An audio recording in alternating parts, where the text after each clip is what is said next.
She abandoned by family while husband was on a business tour.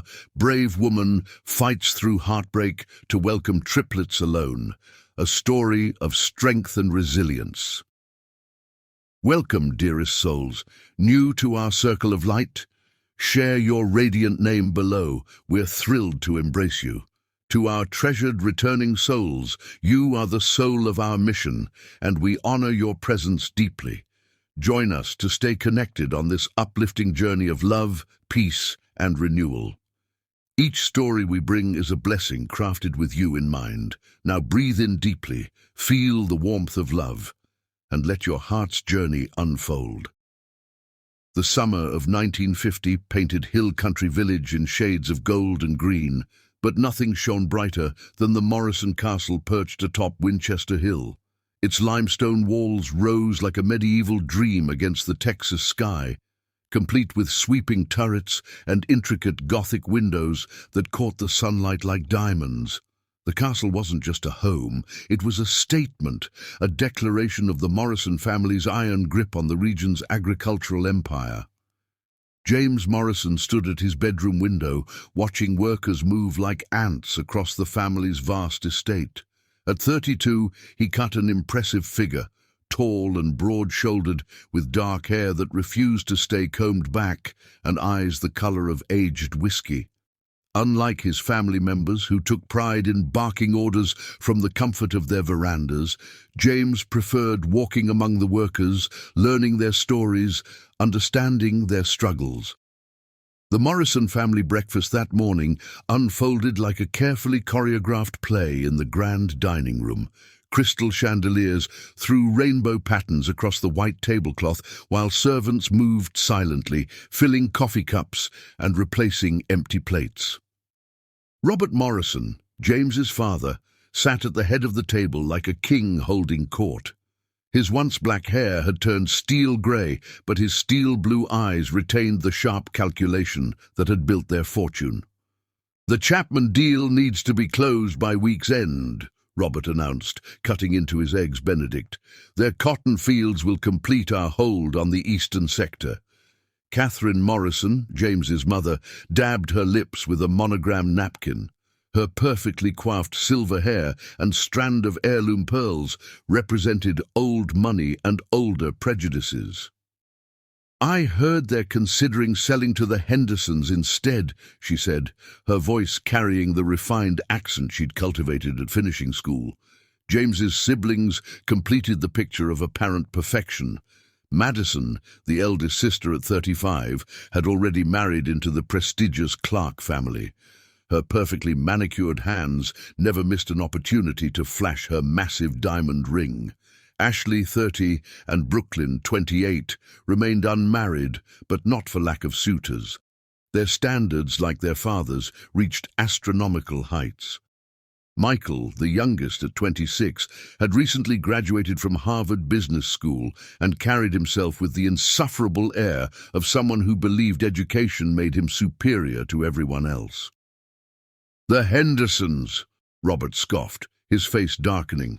"They've been hiring colored workers at their North factory, cutting costs at the expense of quality, no doubt." James's grip tightened on his fork. "Their productivity numbers tell a different story, Father. They've increased output by 30% this quarter." The silence that followed could have frozen hell itself. Catherine's coffee cup clinked against its saucer with deliberate slowness. "Numbers can lie, son," Robert finally said, his voice dangerously soft. "Some things are about more than mere productivity. It's about maintaining standards, preserving our way of life." Madison jumped in, ever the peacekeeper. "James, darling, you really must come to dinner at the country club this weekend. Elizabeth Worthington is visiting from Virginia, and she's just divorced that horrible banker husband of hers." James suppressed a sigh. At 32, his unmarried status had become an increasingly sore point for the family. The parade of socially acceptable potential wives seemed endless, each one more vapid than the last. "I have to oversee the new irrigation system installation," he replied, knowing it was a weak excuse. "Always working," Brooklyn teased, but her eyes held a sharp edge. "One might think you're avoiding your social obligations on purpose." The morning sunlight streaming through the stained glass windows cast colored shadows across the breakfast table, creating an almost ecclesiastical atmosphere. The Morrison family wore their privilege like armor, their prejudices like badges of honor. They'd built their empire on the backs of others while maintaining a careful distance from those they considered beneath them. Later that morning, James walked the grounds with Thomas, their head groundskeeper, who'd served the family for over 40 years. The old man's weathered face held the wisdom of someone who'd seen generations of Morrison pride and folly. "Your grandfather built this castle in 1902, Thomas said, pausing to lean on his rake. "Brought craftsmen from Europe, spent a fortune on every detail. But you know what he told me once? He said, 'Thomas, a man can build his house as high as heaven, but it's the foundation that determines if it'll stand or fall.'" James pondered these words as he surveyed the estate. The castle boasted 48 rooms, including a ballroom with floor-to-ceiling mirrors, a library housing over 10,000 volumes, and a conservatory where his mother grew prize-winning orchids. The grounds stretched for acres, featuring manicured gardens, a private lake, and even a small chapel where generations of Morrisons had been baptized and married. But lately, the grandeur felt hollow. James had traveled extensively for their agricultural business, seen different ways of life, met people who measured wealth not in acres or bank accounts, but in the strength of their communities and the content of their characters. The isolation of the castle, once a point of pride, now felt like a self-imposed prison. The afternoon found him in his father's study, reviewing contracts for their latest acquisition. The room smelled of leather and pipe tobacco, its walls lined with hunting trophies and oil paintings of stern-faced ancestors. Robert Morrison's business philosophy hung framed behind his massive mahogany desk. Control the land, control the people, control the future. "You've been distracted lately," Robert observed, lighting his pipe. "Your mother worries about you." "I've been thinking about modernizing our operations," James replied carefully. "Mechanization, new farming techniques, and hiring practices." Robert interrupted, his eyes sharp. "Don't think I haven't noticed your interest in the Hendersons' methods." James met his father's gaze steadily. "The world is changing, Father. We can either change with it or be left behind." "The world may change," Robert said, blowing out a cloud of smoke, "but principles shouldn't. Your grandfather didn't build this castle so his grandson could tear down everything it stands for." As evening approached, James watched from his balcony as workers headed home for the day. The setting sun painted the castle walls blood red, and for a moment he could almost see the weight of generations of prejudice and pride seeping from the very stones. The Morrison name opened every door in Hill Country Village, but it also came with golden chains that grew heavier by the day. Little did he know that fate was about to throw open a door he never expected, one that would challenge everything his family stood for and force him to choose between the weight of tradition and the lightness of love. But for now, he stood alone in the gathering dusk, the castle's shadow stretching long across the manicured lawn like the hand of the past reaching for the future. A modest beginning. The eastern edge of Hill Country Village was a different world entirely from the Morrison castle. Here, unpaved roads kicked up dust in the summer and turned to mud in the rain. Among the modest wooden houses that lined Cedar Street, the Richard family's home slouched like a tired old man, its weather-beaten clapboards and sagging porch telling stories of hardship that words never could. 18-year-old Deborah Richards' day began long before the sun crept over the horizon. She moved quietly through the dim house, her bare feet knowing exactly which floorboards would creak and betray her movement. The first stop was her mother's room, where Mary Richard lay consumed by consumption, her breathing shallow and raspy in the pre-dawn darkness. "Mama," Deborah whispered, setting down a cup of herbal tea on the bedside table. The scent of chamomile and honey filled the small room, competing with the sharp, medicinal smell that had become a constant presence. Mary's eyes fluttered open, dark circles beneath them, testament to another sleepless night. "My sweet girl," she managed between coughs. "You should be sleeping still." "Got too much to do for sleep," Deborah replied, helping her mother sit up. Her heart clenched at how light her mother felt, how the illness had whittled away at what was once a strong, vibrant woman. Mary Richard had once been the best cook in their part of town, famous for her sweet potato pies and Sunday suppers that drew folks from 3 streets over. Now she could barely keep down broth. The sound of breaking glass from downstairs made both women freeze. Heavy footsteps stumbled through the kitchen, accompanied by muttered curses. "Your father's home early," Mary whispered, worry creasing her forehead. "Go on now, baby, don't let him see you." But Deborah stood her ground.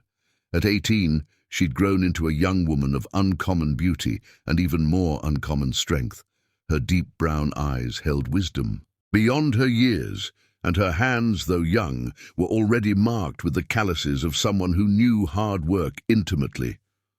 "William Richard," she called out, descending the stairs, "that better not be Mama's good dishes you're breaking down there." Her father looked up, swaying slightly. His work clothes were stained with dirt and cheap whiskey, and his eyes were bloodshot. Once he'd been a proud man, a skilled carpenter whose hands could coax beauty from raw wood. But when the white-owned construction companies started refusing to hire colored workers, claiming liability concerns, the rejection had broken something in him that whiskey couldn't fix.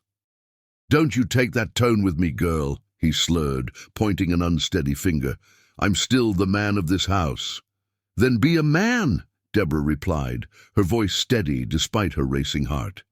"Be the father I remember, the one who taught me how to build a bookshelf and told me I could be anything I wanted." For a moment, something flickered in William's eyes. Shame, perhaps, or a ghost of the man he used to be. Then it was gone, drowned in another wave of alcohol-induced anger. He lurched forward, but Deborah had years of practice dodging his drunken movements. She slipped past him, quickly gathering the broken pieces of what had once been her grandmother's serving bowl. "The bank's taking the Henderson place," William mumbled, sinking into a kitchen chair. "Gonna be more families out on the street. Ain't no justice in this world, girl. Sooner you learn that, better off you'll be." But Deborah had stopped listening to such defeatist talk long ago. While she swept up the broken glass, her mind was already running calculations. She'd been saving every penny she could from washing clothes, cooking for her neighbors, and even tutoring some of the younger children in reading. The old storefront on Maple Street was still for rent. She'd checked yesterday.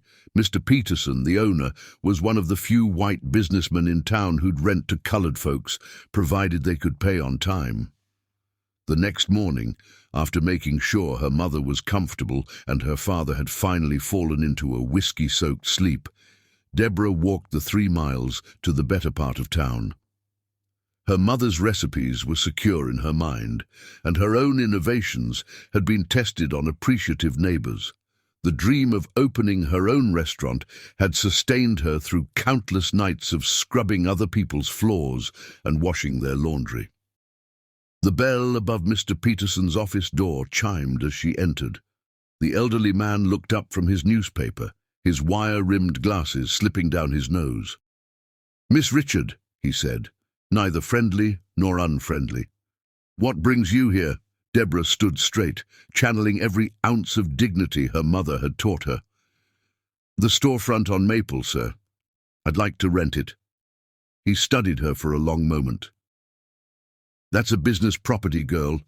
Rent's $30 a month, due on the 1st. No grace period." "I have $90 saved," she replied, her voice steady. "First and last month's rent, plus security deposit." Mr. Peterson's eyebrows rose slightly. He knew what most coloured folks earned, or rather, what they were allowed to earn. That kind of money represented months, if not years, of careful saving. "And what business you planning to run?" "A restaurant, sir. Home cooking, fresh pies, the kind of food that makes people feel good all the way down to their souls." Something in her words, or perhaps her determination, seemed to reach him. He removed his glasses, cleaning them thoughtfully with his handkerchief. "Your daddy's William Richard, ain't he? Used to do fine carpentry work." "Yes, sir." "Shame what happened to him." He put his glasses back on. "Tell you what, you keep the place clean, pay your rent on time, and don't give me any trouble. We won't have any problems. But first sign of issues, you're out. Understood?" Deborah's heart soared, but she kept her face composed. "Yes, sir. Thank you, sir." The storefront was small, barely larger than their home's kitchen, with a cracked linoleum floor and walls that hadn't seen paint in decades. But to Deborah, it was beautiful. The large front window would let in plenty of natural light, and the small kitchen in back had a decent stove and enough counter space to work with. Every spare moment between her regular jobs was spent cleaning, painting, and preparing. Her mother's face lit up when Deborah shared her news. "Oh, baby," Mary whispered, tears in her eyes. "Your grandmama would be so proud. She always said our family's strength was in our cooking." "I'm naming it Deborah's Home Kitchen," she told her mother, clutching her thin hands. "And when you're feeling better, you'll help me make your famous sweet potato pie." Mary's smile was tinged with sadness, as though she knew she wouldn't live to see that day. But she squeezed her daughter's hands and began sharing all the secret family recipes she'd never written down, passing on a legacy of love expressed through food. The night before the restaurant's opening, Deborah stood in the freshly painted space, her heart full of equal parts terror and hope. The walls were now a warm butter yellow, the tables rescued from various yard sales and lovingly restored. She'd sewn the curtains herself from feed sacks, and her father, in a rare moment of sobriety, had built her a counter with 3 stools. "Lord," she prayed softly, her voice barely a whisper in the empty restaurant, "I ain't asking for much. Just give me a chance to make something of myself. Let me take care of Mama, and maybe, just maybe, help Daddy find his way back to who he used to be."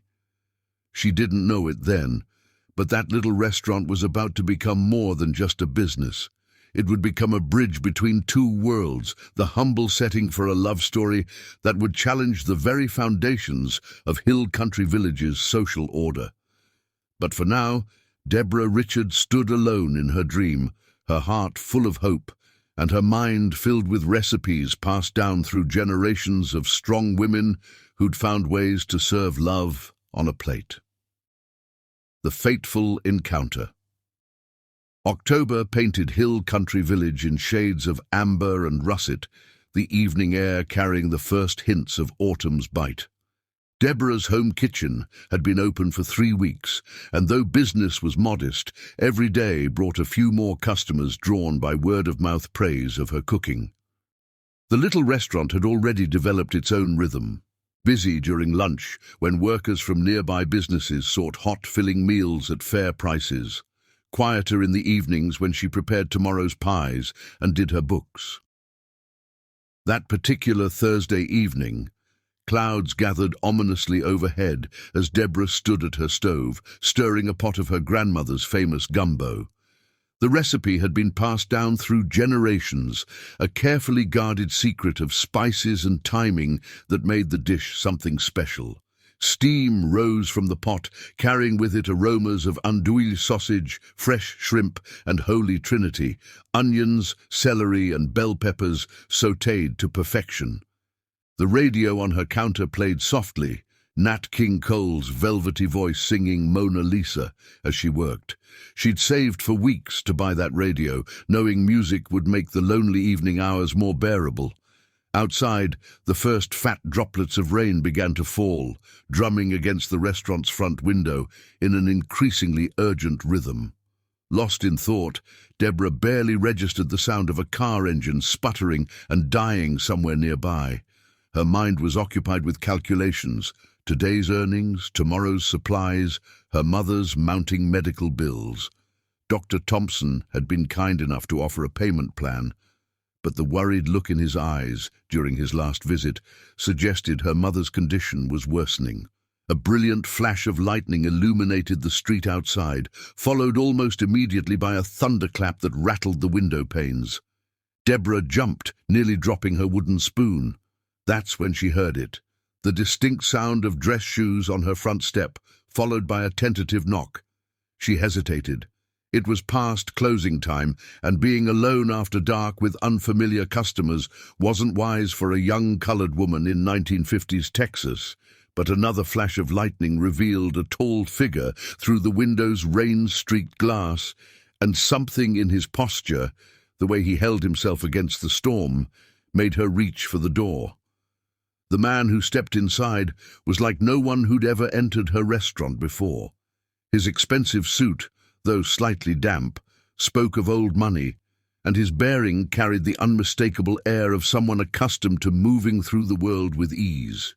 Yet there was something else about him, a kindness in his eyes that seemed at odds with his obvious wealth. "I apologize for the intrusion," he said, removing his hat.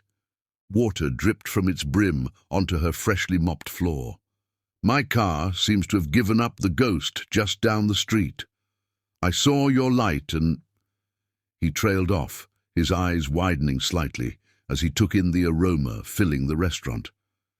"Something smells absolutely incredible." Deborah stood frozen for a moment, her mind racing through all the possible consequences of having a white man, clearly a wealthy one, in her restaurant after hours. But her mother's voice echoed in her memory. "Kindness costs nothing, baby, and sometimes it's all we have to give." "That would be the gumbo," she found herself saying. "It's just about ready, if you'd like to wait out the storm with a bowl." He smiled then, a genuine smile that transformed his whole face. "I'm James," he said, deliberately leaving off his last name, "and I would love nothing more." "Deborah," she replied, surprising herself by returning his smile. "Have a seat wherever you'd like." She watched from the corner of her eye as he chose a table, not the counter where most solo diners sat, but a small table near the window where he could watch the storm. His movements were graceful despite his height, and there was something almost contemplative in the way he observed his surroundings. The yellow painted walls glowed warmly in the lamplight as Deborah moved to the kitchen, her hands steady despite her racing heart as she ladled the gumbo into her best bowl. She added a generous portion of rice and, after a moment's hesitation, placed one of her fresh-baked cornbread muffins on the side. When she brought the food to his table, she noticed his hands, not soft like most wealthy men's, but marked with subtle calluses that spoke of actual work. He thanked her with a graciousness that felt genuine rather than condescending. "Would you mind," he asked, gesturing to the empty chair across from him, "joining me? Unless you have other customers expected." The proper answer would have been no. Every lesson she'd learned about survival in their segregated world screamed against it, but something in his voice, in the way he'd asked, as if her company would be a genuine pleasure rather than a concession, made her pause. "I should check on my pies in the oven," she said carefully. "But perhaps after." His face lit up. "There are pies, too." This evening keeps getting better. As she turned back to her kitchen, she heard his first spoonful of gumbo, and the appreciative sound that followed made her smile despite herself. By the time she returned from checking her sweet potato pies, he'd finished half the bowl. "This," he declared, "might be the best thing I've ever eaten." and I've eaten in restaurants from New York to Paris." "My grandmother's recipe," Deborah said, finally taking the seat across from him. "She always said good cooking is part ingredients, part technique, and part love. She sounds like a wise woman." He broke the cornbread muffin in half, steam rising from its golden interior. "Did she teach you to cook?" "Her and my mama both. Been cooking since I could reach the stove, standing on a chair." The words came easily, surprisingly so. There was something about him that made conversation feel natural, as if the weight of social conventions had been temporarily lifted by the storm raging outside. They talked, as he finished his meal, about food first, safe territory, but somehow the conversation meandered to books. He was surprised and delighted to learn she was an avid reader, to music, they shared a love of jazz, to dreams, she spoke of expanding the restaurant, he of modernizing farming practices. Time seemed to flow differently in that lamp-lit room, with rain drumming against the windows and Nat King Cole still crooning softly in the background. Neither mentioned the obvious boundaries they were crossing, the social lines being blurred by their simple act of sharing a meal and conversation. When he finally glanced at his watch, genuine regret crossed his face. "I should call for a tow truck," he said, reaching for his wallet. "Telephone's by the kitchen," she offered, standing quickly. "I'll wrap up a slice of sweet potato pie for you to take along." He reached for her hand, as she started to turn away, then seemed to think better of it. "Thank you," he said instead, his voice soft. "Not just for the meal, but for this, for treating me like a person, not a position."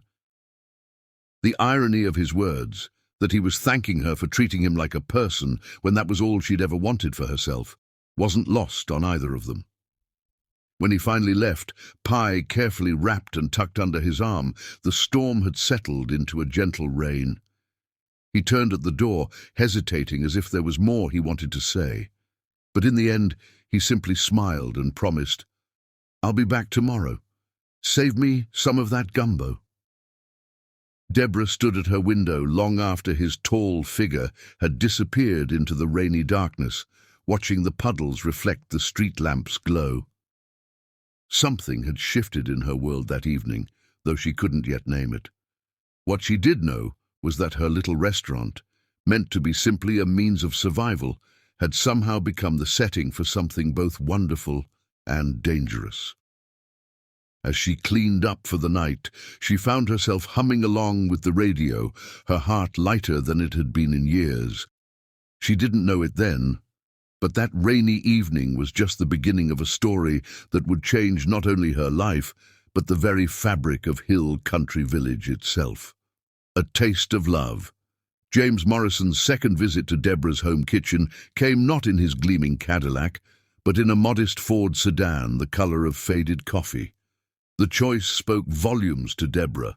Here was a man accustomed to commanding attention, now trying to slip through the world unnoticed. He arrived just as she was placing fresh cornbread in the window to cool, the autumn sunlight turning the golden crust to amber. "I couldn't stay away," he admitted, standing in the doorway with an almost boyish uncertainty. "I've been thinking about your gumbo all night." "Just the gumbo?" Deborah asked, before she could stop herself, surprising them both with her boldness. A blush crept up her neck as James's smile widened. "The company wasn't bad either," he replied softly. That visit became 2, then 10, then too many to count. James developed an uncanny ability to arrive during the quiet hours, as if he'd memorized the rhythm of her business. Some days he'd appear during the lull between lunch and dinner, briefcase in hand, claiming he needed a quiet place to review contracts. Other times he'd come just before closing, when the evening light painted the restaurant's walls in watercolor shades of pink and gold. Their dance was careful at first. He at his table by the window, she behind her counter, but gradually, inevitably, the distance between them began to shrink. It started with simple things. Deborah lingering to explain a recipe, James offering to help carry supplies from her storeroom. One memorable evening, as rain drummed against the windows, James noticed her rubbing her wrist after hours of kneading dough. "Let me," he said, rising from his seat. Before she could protest, his fingers were gently massaging her aching muscles. The touch sent electricity through her entire body, and for a moment the whole world narrowed to the point where his skin met hers. "My mother used to get the same ache," he explained, his voice rough, "from her gardening." "And did you help her like this?" Deborah managed to ask, trying to keep her tone light despite her thundering heart. "No," he answered simply, his eyes meeting hers with an intensity that made her breath catch. "This is different." Their education of each other was mutual and constant. James brought books, poetry by Langston Hughes and Paul Laurence Dunbar, novels by Zora Neale Hurston and Richard Wright. Deborah taught him about soul food, explaining how her ancestors had taken scraps and leftovers and transformed them into dishes that could feed both body and spirit. "Food is memory," she told him one evening as she demonstrated how to make proper collard greens. "Every recipe has a story." James stood close behind her, watching as she added smoked turkey neck to the pot. "What's this story?" "My great-grandmother was a slave cook in Virginia," she said quietly. "She wasn't allowed to read or write, so she preserved our family history and recipes. Each dish was a letter she could pass down through generations." James's hand found hers on the wooden spoon, and together they stirred the simmering pot. The intimacy of the moment nearly overwhelmed her, this simple act of cooking together bridging centuries of division. Their shared meals became a ritual, each one peeling away another layer of societal constraints. James insisted on trying everything on her menu, not just the popular dishes, wanting to understand the story behind each recipe. Deborah found herself creating new dishes just for him, experimenting with combinations that reflected their growing connection. Traditional southern ingredients with French techniques he'd described from his travels, soul food elevated but never losing its heart. The danger of discovery was ever present, adding both tension and sweetness to their time together. They developed a system of subtle signals. A certain arrangement of pies in the window meant it wasn't safe to come in. A particular song on the radio warning when someone suspicious was nearby. One afternoon, James arrived looking troubled, his usual warm smile replaced by a tightness around his eyes. "What's wrong?" Deborah asked, automatically reaching for the coffee pot. "Had dinner with my family last night," he said, accepting the cup with a grateful nod. They're trying to arrange a marriage for me, with Elizabeth Worthington." The coffee pot nearly slipped from Deborah's hands. "Oh," she managed, turning away to hide her expression. "She comes from a good family, I hear." "Deborah." His voice was barely a whisper, but it drew her eyes back to his. "You know that's not what I want." "What we want isn't always possible," she replied, echoing words her mother had told her countless times. "Why not?" He stood suddenly, pushing back his chair. "Why should we let their prejudices dictate our lives? Their narrow-mindedness define our boundaries?" "Because their prejudices can get me killed," Deborah snapped, her voice sharper than she'd intended. "Because their boundaries aren't just social niceties, they're laws, real laws with real consequences." The silence that followed was heavy with unspoken truths. James moved closer, close enough that Deborah could smell his cologne, something expensive and subtle that made her think of forest paths and hidden streams. "I would never let anything happen to you," he said softly.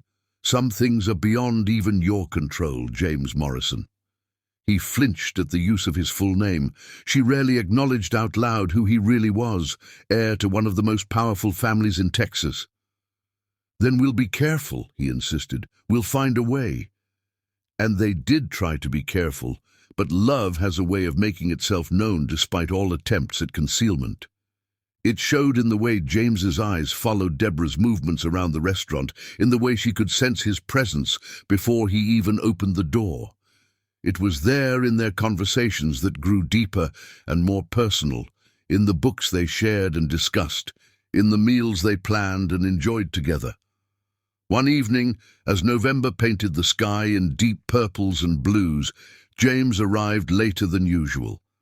Deborah had already closed up, but she recognized his knock and let him in. He was carrying a record player, a portable one she'd admired in a shop window downtown. "I thought," he said, setting it up on the counter, "that maybe we could dance." The opening notes of Nat King Cole's Unforgettable filled the small restaurant. James held out his hand, and Deborah took it, allowing him to draw her close. They swayed together in the dim light, their movements creating shadows that danced across the walls, like memories of all the couples who had never been allowed to dance together. "I love you," James whispered into her hair. "I know I shouldn't say it, but God help me, I do." Deborah closed her eyes, letting the music and the moment wash over her.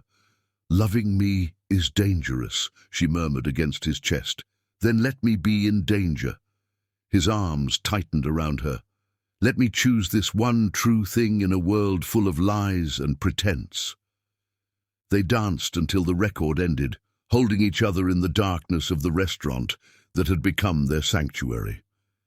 Outside, Hill Country Village continued its rigid adherence to the old ways, but inside these walls they had created their own world, one where love transcended color lines and social barriers, where a touch could bridge generations of division, where two hearts could beat as one despite every force trying to keep them apart. As James finally prepared to leave that night, he paused at the door. "I want to take you somewhere," he said. "Somewhere you can be yourself, where we can be ourselves without hiding." "Where could that possibly be?" Deborah asked, though her heart leaped at the possibility. "Trust me," he smiled, the same smile that had first captured her heart on that rainy evening that now seemed a lifetime ago. "I have an idea." Neither of them could have known then how that idea would change their lives forever, setting in motion events that would shake the very foundations of Hill Country Village's carefully ordered world. But in that moment, standing in the warm light of their shared sanctuary, the future seemed full of possibility rather than danger, and love felt stronger than any barrier society could erect. Chapter 5. Daily Visits. As the golden hues of autumn began to settle over Hill Country Village, James Morrison's visits to Deborah's home kitchen grew more frequent. What had begun as an occasional stop to escape the unrelenting weight of his family's expectations became an essential part of his daily routine. He appeared every day without fail, sometimes alone, sometimes with his entire farm staff in tow. And with each visit, the once quiet, modest restaurant blossomed into a vibrant, beloved spot in the community. Word of Deborah's cooking spread quickly, and her humble establishment became a symbol of both culinary excellence and an unspoken rebellion against the entrenched social order. Deborah, though she had seen her fair share of hardship, found herself inexplicably drawn to James. Every visit, every meal he ordered seemed to bring them closer. The more he spoke, the more Deborah realized that his words were not just polite small talk, but deep reflections of the man he was, torn between the love he had for her and the weight of the world he was born into. With each conversation, they moved beyond the boundaries of their different worlds, sharing not only stories, but dreams, both the ones they had and the ones they dared not yet speak aloud. On the surface, life continued as it always had in Hill Country Village. The sun rose and set over the sprawling estates and small homes. People worked and toiled, and the rhythm of daily life played out as it had for generations. But beneath this surface, something was changing. Deborah's home kitchen had become a quiet epicenter of rebellion. an oasis of love and respect in a world that had never known either. The mornings became routine for James. He would arrive just before noon, his Cadillac now replaced by a modest Ford sedan, the vehicle of a man trying to blend in, to make his mark without the oppressive weight of his family's legacy pressing down on him. He'd sit in the corner near the window, reading through papers, or simply watching the world outside, while Deborah worked in the kitchen, and work she did. Deborah's days had become busier than she ever imagined possible, and yet there was joy in the busyness. Each new customer that entered her restaurant brought with them not just their hunger, but a piece of her growing dream. She could feel the pulse of her little business quicken with every visit from James, every compliment, and every shared moment between them. The weight of her mother's passing had begun to lift, and though she still missed her dearly, there was a sense of peace now, knowing that she could provide for herself, her family, and her community. James's daily presence transformed the way she saw herself too. Her initial hesitation, born of both pride and fear, had long since faded, replaced with a burgeoning confidence that came from knowing her worth. Each day with him, every exchange they shared, was a silent confirmation that she was capable of more than merely surviving. She was living and she was thriving, alongside a man who had come to see her not just as a woman of color, but as an equal. Their conversations, once hesitant and polite, began to unfold with an ease that surprised them both. They spoke about their childhoods, the families they had been born into, and the paths they were carving for themselves. But beneath the words, something deeper grew between them. Their glances became more lingering, more meaningful. The unspoken tension of their growing attraction simmered beneath the surface, electric and undeniable. One afternoon, as the last of the lunch crowd drifted out, James stayed behind. His usual order of gumbo had been replaced by an unspoken request for something more, something that felt more personal. As Deborah moved between the kitchen and the dining room, she caught him watching her, his expression softened by something more than admiration. "How's the gumbo today?" she asked, taking the seat opposite him. "It's perfect," he said, his voice low and steady. "But I think what's really perfect is the way you've turned this place into something, well, something more than just a restaurant. It's like you've turned it into your own little kingdom." Deborah smiled, wiping her hands on her apron before leaning back in her chair. "I don't know about that, but I like to think of it as home. A home where people can come together, forget their differences for a while, and just enjoy good food." He watched her, his gaze lingering on her with a warmth that made her heart flutter despite herself. "You're making a difference here, Deborah. Not just with your food, but with everything you do. You've built something that matters." The words hung in the air between them, heavy with the weight of unspoken truth. It was a simple compliment, but it carried more meaning than either of them realized. Deborah had not just built a restaurant. She had built a place where love could grow, where two people from different worlds could meet and build something together. As the weeks passed, their bond deepened. James's visits became not just a regular occurrence, but the highlight of Deborah's days. She found herself anticipating his arrival, longing for the conversations they would share, for the way he listened, really listened, to her thoughts, her dreams, her fears.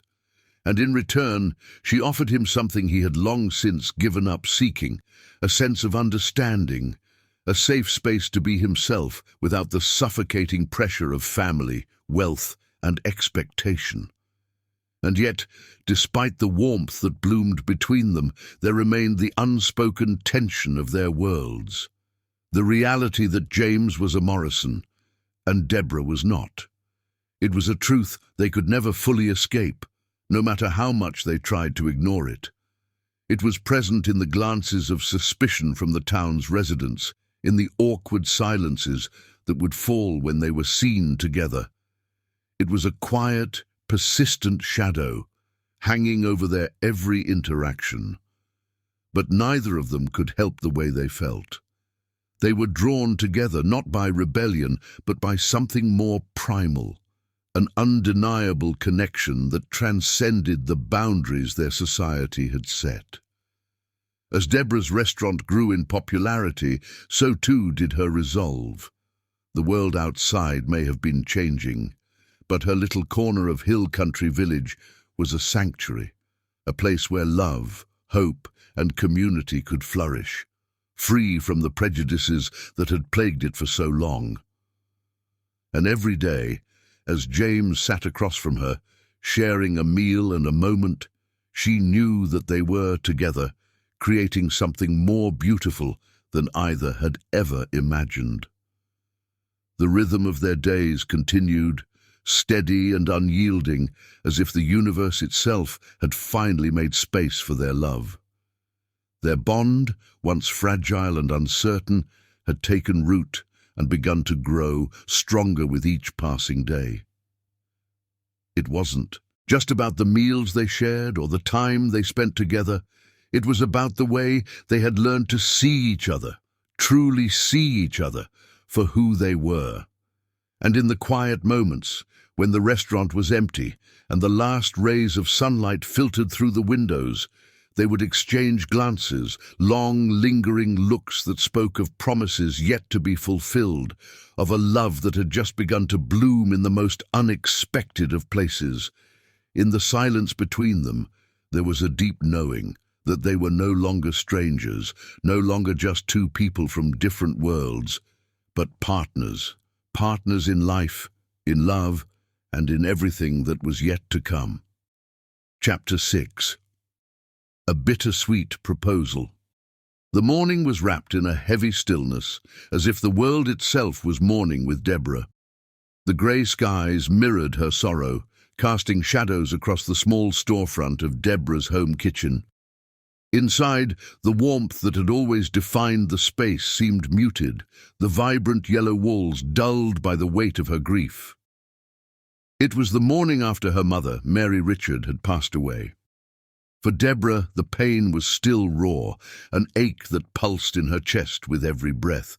She sat at a small table in the back corner, clutching her mother's shawl to her chest. The fabric was worn, its once vivid patterns faded by years of love and use, but to Deborah it was a treasure, one of the last pieces of her mother she had left. The air smelled faintly of chamomile, the tea her mother had always sipped before bed.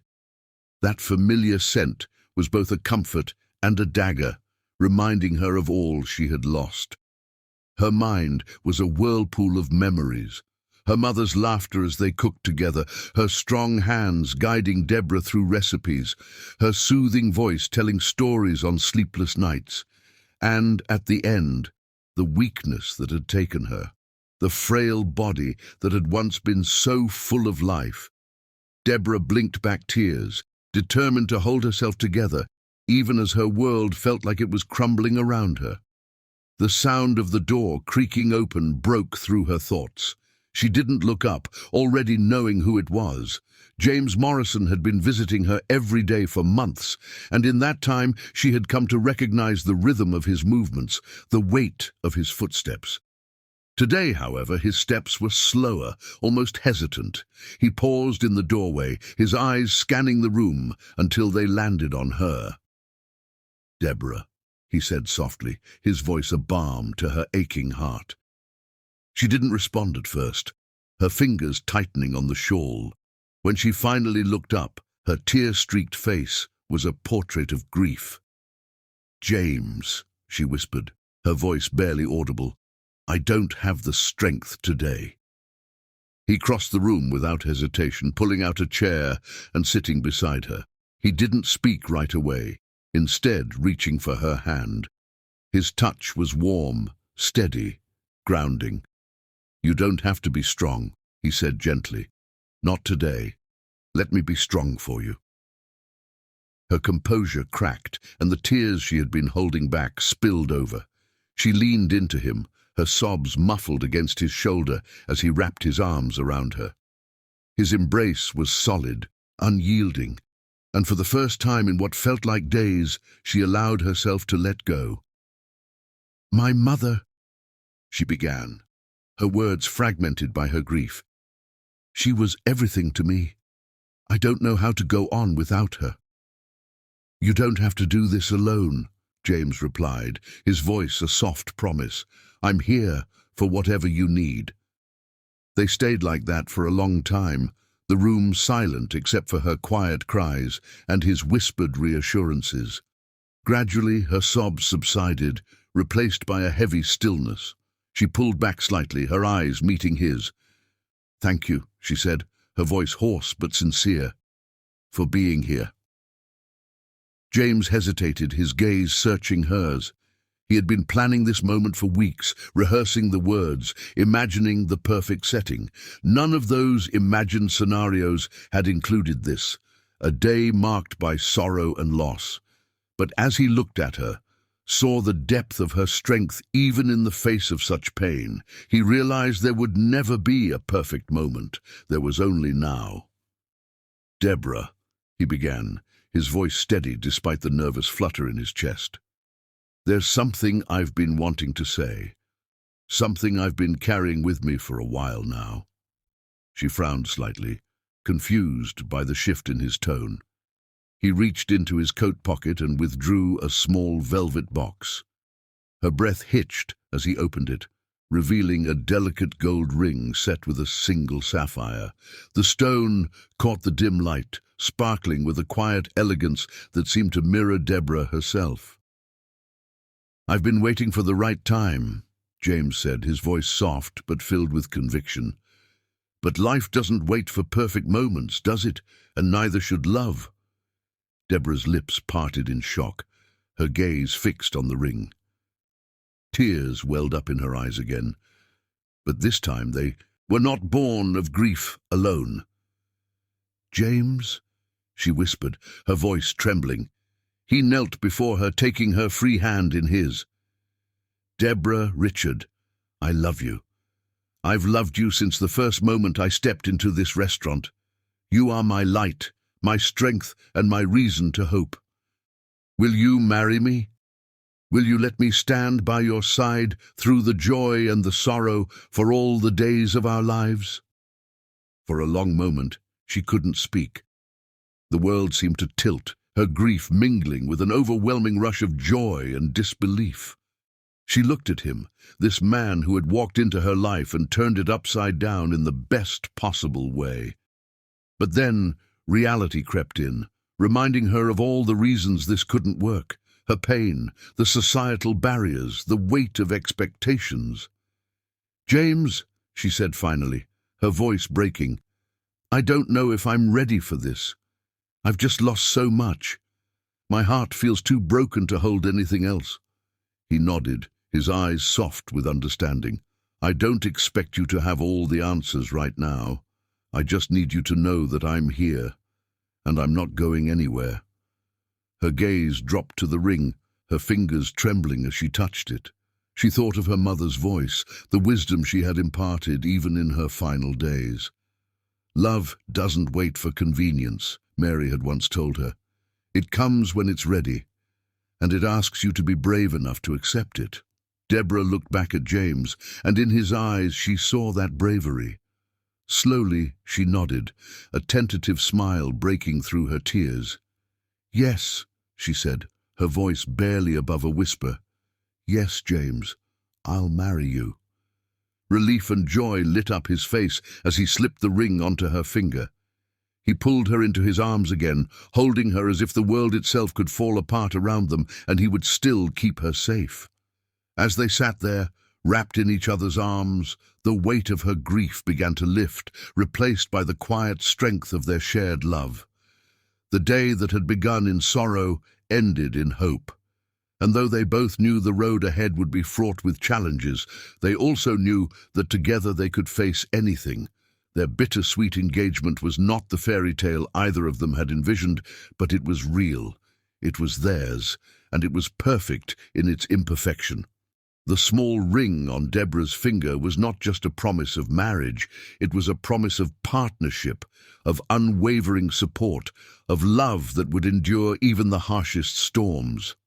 The world outside may have been filled with barriers and prejudices, but within the walls of Deborah's home kitchen they had created a sanctuary, a place where their love could grow, unburdened by the expectations of others.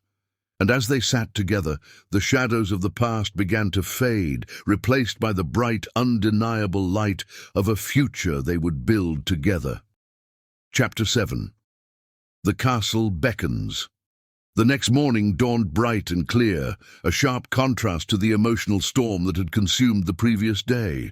James had promised Deborah a day of distraction, a day to step away from her grief and begin envisioning the future they were now planning together. He had insisted on taking her somewhere special, though he hadn't revealed where. Deborah, still feeling the weight of her emotions, hesitated, but his earnestness won her over. As they drove through Hill Country Village, the scenery began to shift. The modest homes and dirt roads gave way to sprawling estates, manicured gardens, and winding driveways that stretched into the horizon. Deborah had seen this part of town before, but only from a distance. It was a place where people like her rarely ventured, a world defined by privilege and exclusivity. Her heart began to race as the car turned onto a long, tree-lined drive. At the end of the road, looming against the cloudless sky, was the Morrison estate, the castle. Deborah's breath caught in her throat as she took in the sight. The towering spires seemed to pierce the heavens, their edges gilded by the morning sun. The limestone facade glowed with an almost ethereal brilliance, its intricate carvings and sweeping arches rivaling the grandeur of any European palace she had seen in books. The castle was a monument to wealth, power, and the Morrison family's legacy. "James," she whispered, her voice tinged with both awe and trepidation. "This is your home?" James glanced at her, a soft smile playing on his lips. "It's where I grew up," he said, "but it hasn't felt like home for a long time, not until now." The words warmed her, but they also deepened her unease. As the car approached the massive iron gates, Deborah couldn't help but feel out of place. This was a world she had only seen in movies, a world that had never welcomed people like her. Her hands tightened on the shawl she had draped over her lap, a reminder of her mother's strength and the life she had left behind. The gates creaked open, and the car rolled into the sprawling courtyard. Every detail of the estate screamed opulence. Fountains gurgled in the center, their sculptures of mythological creatures glistening with morning dew. Rows of perfectly pruned hedges lined the walkways, and marble statues of stoic ancestors seemed to watch their every move. Deborah felt their silent judgment, as if they knew she didn't belong. James parked the car and turned to her, his expression serious but kind. "Deborah," he said, taking her hands in his, "I know this is overwhelming. I know it's not an easy place to walk into, but I want you to know that none of this matters to me. You're what matters." Her eyes met his, and for a moment the fear subsided. "I trust you, James," she said quietly, "but this is a lot." "I know," he admitted, "but we'll face it together." He helped her out of the car, his hand steadying her as they made their way up the grand stone steps. The massive wooden doors loomed ahead, their brass handles polished to a mirror-like shine. As James pushed them open, Deborah's senses were immediately overwhelmed. The entry hall was cavernous, its vaulted ceiling adorned with frescoes of angels and cherubs. Chandeliers of crystal and gold cast shimmering light across the marble floors, where intricate mosaics depicted scenes of prosperity and conquest. A grand staircase curved gracefully upward, its banisters carved with patterns so delicate they seemed almost lace-like. Deborah took a step inside, her shoes clicking softly against the marble. The air smelled faintly of fresh flowers and aged wood, a blend of refinement and history. Every corner of the room seemed to gleam with wealth and promise, yet shadows lingered in the corners, hinting at the cost of such grandeur. James guided her through the hall, his hand resting lightly on the small of her back. "This way," he said, his voice low. "I want to show you something." They passed through room after room, each more opulent than the last. A library with walls lined by towering bookshelves, their contents so vast they required rolling ladders to access. A ballroom with gilded mirrors that stretched from floor to ceiling, their surfaces reflecting the light in dazzling patterns. A conservatory filled with exotic plants and orchids, their colors vibrant against the glass walls. Deborah's awe was tinged with unease. This was not just wealth, it was a different world entirely. She could feel it in the silence, in the way the staff they passed barely met her gaze. She could feel it in the weight of the history that clung to the walls, a history that had never included someone like her. Finally, James led her to a small sitting room tucked away in a quieter wing of the castle.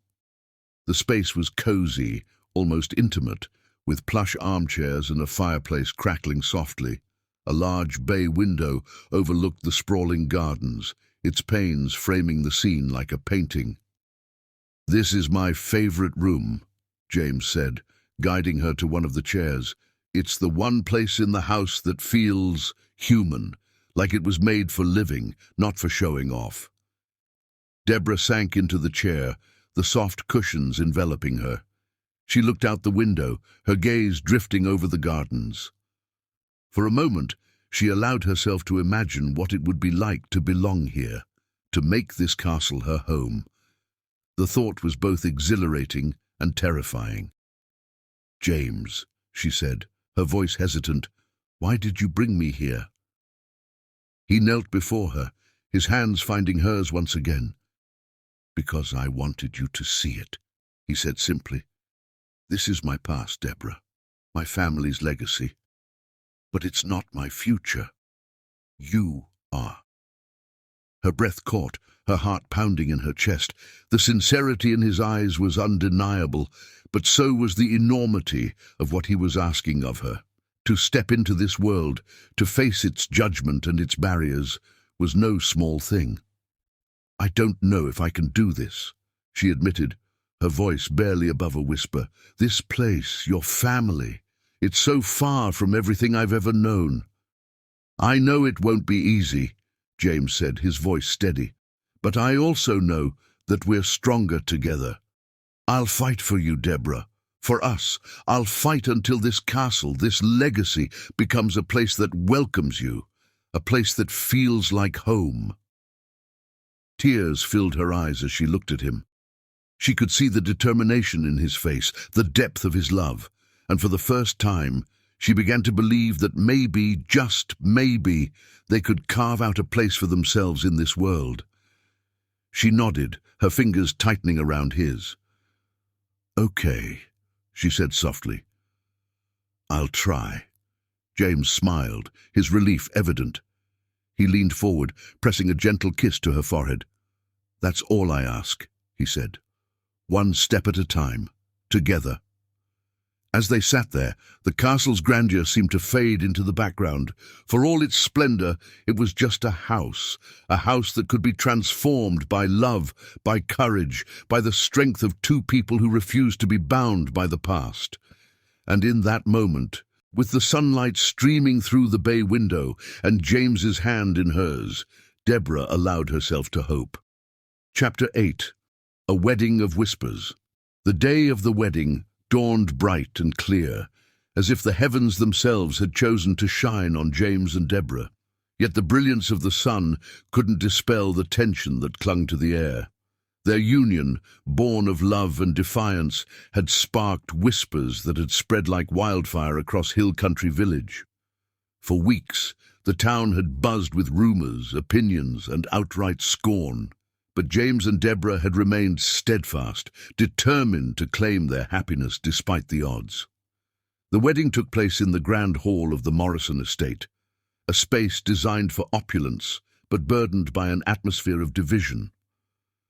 The high ceilings were adorned with crystal chandeliers that cast shimmering light over the polished floors, while gilded arches framed every doorway. White roses and lilies filled the room, their delicate fragrance weaving through the air like a hopeful promise. Yet for all its beauty, the hall felt cold and hollow. The guest list was a glaring reflection of the social tensions surrounding the couple. Most of the Morrison family's usual circle, the wealthy landowners, the influential politicians, the elite socialites, had declined to attend. Those who did come sat stiffly, their expressions ranging from polite disinterest to thinly veiled disdain. On one side of the room, Deborah's cousins and church family occupied several rows of chairs. They wore their Sunday best, modest suits and brightly colored dresses. But their joy was tempered by the unease of being in a space where they clearly weren't welcome. Deborah's Aunt Clara, a woman with a spine of steel and a heart of gold, clutched her Bible tightly, her sharp eyes daring anyone to challenge her presence. Beside her, young cousins fidgeted, their whispers of excitement muted by their parents' stern glances.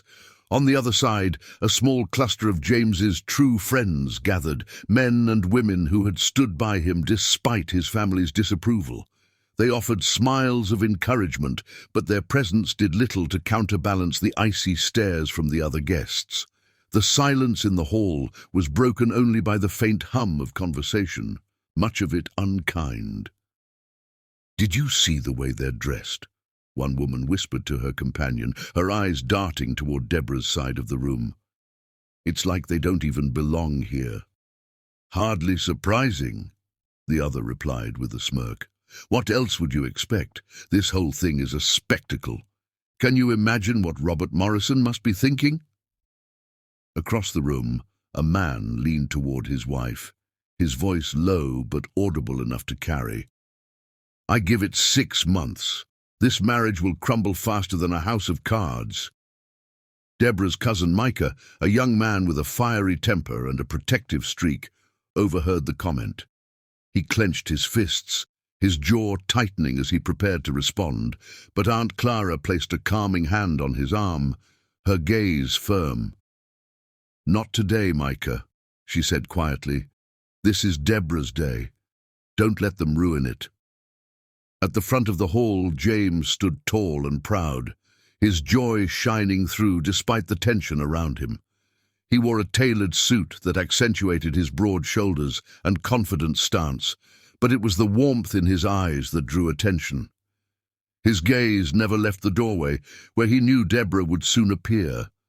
The murmur of conversation stilled as the music began, a soft, lilting melody played on a grand piano. All heads turned as Deborah stepped into view, her arm linked with Micah's. She was a vision of grace and beauty, her white gown flowing around her like a river of silk. The dress, though simple compared to the extravagance of the setting, carried an elegance that was uniquely hers. A veil framed her face, but it couldn't hide the determination in her eyes or the quiet strength in her posture. As she walked down the aisle, whispers rippled through the crowd like a current. "She looks nervous," one woman murmured. "More like she knows she doesn't belong," another added, a cruel smile tugging at her lips. James's sister Madison, seated near the front, leaned toward her younger sister Brooklyn. "This is a mistake," she hissed. "He's throwing away everything for a woman who doesn't understand our world." Brooklyn, though quieter in her disdain, nodded in agreement. "It's embarrassing." Despite the muttered comments, Deborah kept her head high, her gaze locked on James. Each step felt like a battle, but she drew strength from the love she saw in his eyes.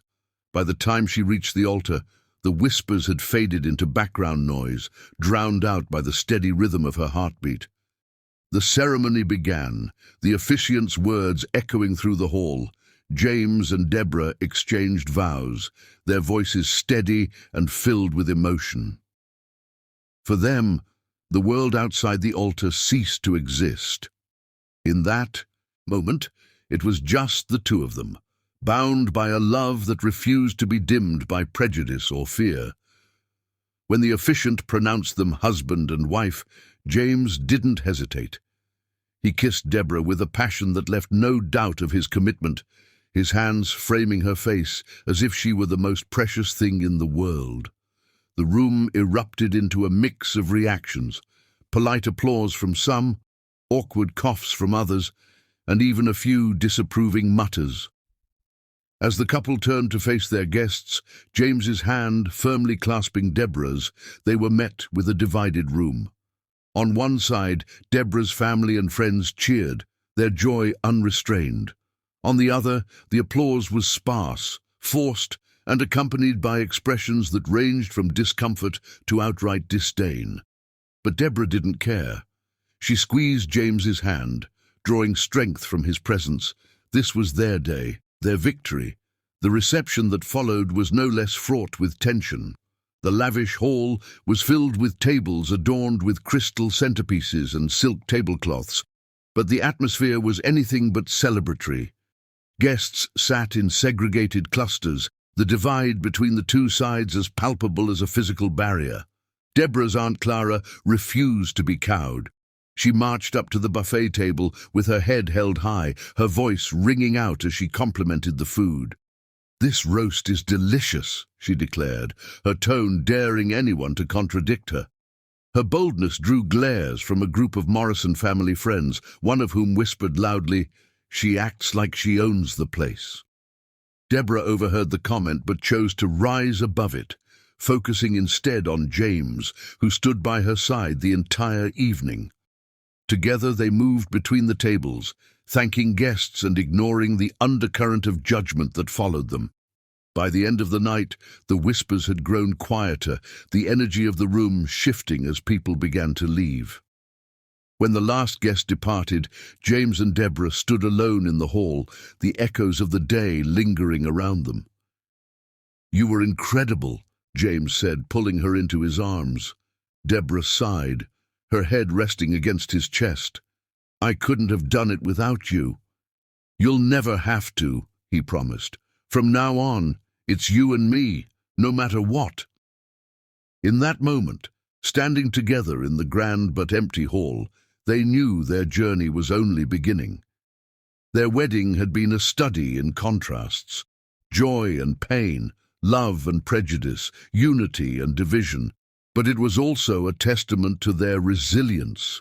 They had chosen each other against all odds, and they would face the future together, hand in hand. Chapter 9. 8 Months of Paradise. The days following their wedding felt like stepping into a new world, a world shaped not by the grandeur of the Morrison estate, but by the love James and Deborah had built. Though the castle loomed large and cold, with its towering spires and sprawling halls, they carved out a space of their own within its walls. Their private wing, once an unused part of the estate, became their sanctuary. Here, away from the prying eyes of family and the murmurs of disapproving guests, their love flourished. Deborah had always had a gift for turning the ordinary into something extraordinary, and their rooms were no exception. The once austere space, with its heavy drapes and somber furniture, slowly transformed under her touch. She replaced the dark, imposing curtains with lighter fabrics that allowed sunlight to stream in, casting golden patterns across the room. Soft cushions, hand-stitched quilts, and vases of fresh flowers brightened the space, turning it into a warm, inviting haven that felt worlds apart from the rest of the castle. James watched in awe as Deborah brought the rooms to life. Her laughter, her joy in the small details, filled the air with an energy that seemed to chase away the shadows of the estate. The sound of her humming, as she rearranged furniture or tended to a bouquet, became the music of his days, a melody he never tired of hearing. "These rooms," Deborah said one afternoon, as she stood back to admire her handiwork, "they're not just ours, they're our story. Every piece of fabric, every flower, every choice. It's us, James. It's who we are together." James smiled, wrapping his arms around her from behind. "And who we are is perfect," he whispered into her ear, pressing a kiss to her temple. Their days were a blend of simplicity and magic. Each morning James would wake before the sun rose, lying still to watch Deborah as she slept, her features relaxed and peaceful. He marveled at the way the early light played across her skin, turning her into a vision of quiet beauty. When she stirred, her eyes slowly opening to meet his, it felt like the beginning of something sacred. "Good morning, Mrs. Morrison," he would say, his voice low and full of love. "Good morning, Mr. Morrison," she'd reply, a soft smile spreading across her face as she snuggled closer. They would share breakfast in their sunlit sitting room, a simple meal of fresh bread, fruit, and coffee. Deborah insisted on preparing it herself, much to the dismay of the castle staff. "I don't need anyone else to make me feel cared for," she told James one morning as she handed him a plate. "I have you for that." In the afternoons, they explored the estate's vast grounds. James introduced Deborah to every corner of the property. The gardens bursting with blooms, the shaded groves where the air smelled of pine and earth, the hidden lake that glimmered like a sapphire under the sun. They walked hand in hand, their laughter echoing through the trees, their conversations flowing effortlessly. "This place," Deborah said one day as they sat on the edge of the lake, their bare feet dipping into the cool water, "it feels like it's ours now, not just yours. Ours." James turned to her, his expression tender. "It is ours, Deborah, every part of it, but it only feels that way because of you." Evenings were their most cherished time. They would retreat to their rooms, lighting the fireplace as the sun dipped below the horizon. Deborah loved to read aloud from the collection of books James had gifted her, a mix of classics and newer works that reflected both their tastes. Her voice, smooth and lyrical, brought the stories to life in a way that made James fall in love with her all over again. "Do you know how extraordinary you are?" he asked her one night as she closed the book, her fingers trailing over the embossed cover. She looked at him, her brow furrowing slightly. "Extraordinary? James, I'm just me." He shook his head, taking her hands in his. "You're not just anything, Deborah. You've turned my world upside down in the best way possible. You've made me see what matters, what doesn't. You've given me hope, love, everything I never thought I could have." Tears glistened in her eyes, and she leaned forward to kiss him. It was a kiss filled with gratitude, with promise, with the depth of a love that defied the odds. Their sanctuary wasn't untouched by the realities of the outside world. James's family remained distant, their cold shoulders and sharp words a constant reminder of the divide they refused to bridge. Deborah knew she was the subject of their scorn, that her presence in the castle was a thorn in their side. But James shielded her from the worst of it, standing firm against their prejudices and ensuring their love remained untouched. "Let them think what they want," James said one evening after another tense encounter with his father. "This is our life, Deborah, not theirs. They don't get to dictate how we love each other." Deborah nodded, her resolve strengthening. "They can't take this away from us," she agreed. "Not this, not ever." For 8 months, they lived in this paradise of their own making. They built routines that felt sacred, rituals that deepened their connection. Deborah would surprise James with little notes tucked into his coat pocket, words of love and encouragement that made his heart swell. James, in turn, brought her flowers from the gardens, each bouquet a symbol of his devotion. They danced together in their sitting room, the fire casting flickering shadows on the walls as they swayed to the music of their own hearts.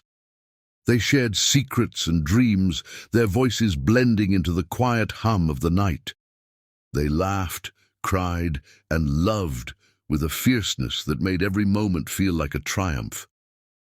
"You've changed me, Deborah," James told her one night as they lay tangled together under the soft glow of the moonlight. "You've made me better, stronger, more alive." "You've done the same for me," she replied, her fingers tracing the lines of his face. "You've shown me what love can be, what life can be." Their paradise wasn't perfect, but it was theirs. And in those 8 months they proved to themselves and to the world that love, real love, could flourish even in the most unlikely places. Together they turned a cold, imposing castle into a home filled with laughter, warmth, and a love that refused to be dimmed. Chapter 10. A Painful Departure. The morning James announced his trip to Europe began like any other in their sanctuary. Sunlight streamed through the delicate curtains Deborah had chosen, casting a warm glow across their sitting room. She was tidying up the breakfast dishes when James walked in, his expression both excited and hesitant. "I need to talk to you," he began, his voice steady but tinged with something unspoken. Deborah looked up from the sink, drying her hands on a towel. "What's on your mind?" He paused, then pulled a letter from his jacket pocket. The crisp envelope bore the seal of an international agricultural organization. "I've been invited to speak at the European Agricultural Conference. It's a big opportunity, Deborah. They want me to share our work on modernization and sustainable farming." Deborah felt her heart tighten. "How long will you be gone?" 2 months, James said, his gaze fixed on hers, as though bracing for her reaction. "I know it's a long time, but this could open doors for us, connections, innovations that could change everything." Deborah managed a smile, though her chest felt heavy. "It sounds like an incredible opportunity, James. You should go." But as the words left her lips, she felt a pang of regret.